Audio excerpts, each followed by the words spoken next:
Donc tout d'abord, pour récolter un ensilage de maïs de qualité, il faut bien entendu le récolter au bon stade.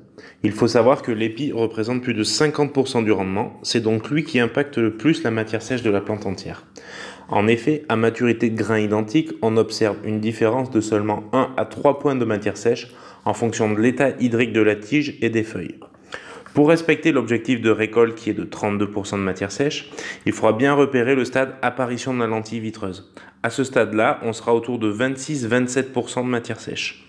Et c'est à partir de ce moment où on va pouvoir prévoir la date de récolte. Ensuite, pour identifier la période de récolte optimale, on se basera sur les 1/3 de chaque amidon du grain de maïs au centre de l'épi. Assurez-vous du bon réglage de l'ensileuse dès le début du chantier. Un réglage optimum s'évalue à partir de 3 critères: la netteté de coupe, la longueur des brins et l'éclatement des grains. Prenez le temps de tamiser un échantillon en début de chantier pour vous assurer du bon niveau de réglage de l'ensileuse. Comment évaluer le réglage de l'éclateur? Plusieurs méthodes existent pour évaluer la qualité d'éclatement des grains.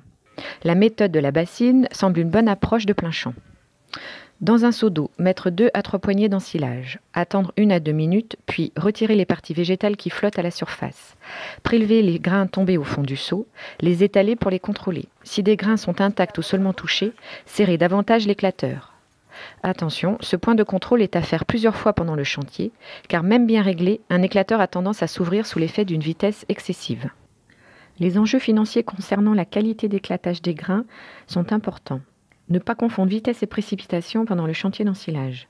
Le temps passé à régler correctement l'ensileuse n'est pas perdu.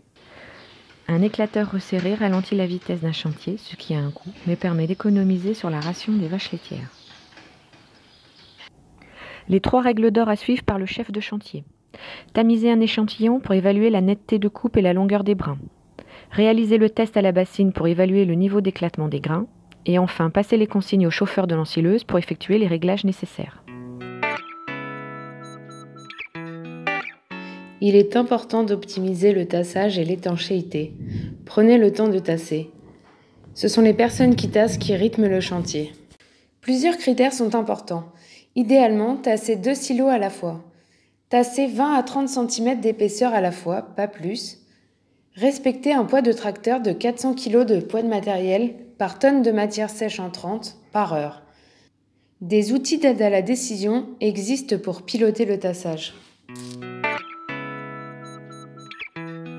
Pour garantir une bonne étanchéité, refermez le silo le plus rapidement possible en chassant l'air et le protéger des risques de perforation extérieure. Par exemple, il est possible d'additionner un film étanche de 40 microns d'épaisseur à un film de couverture de 150 microns d'épaisseur.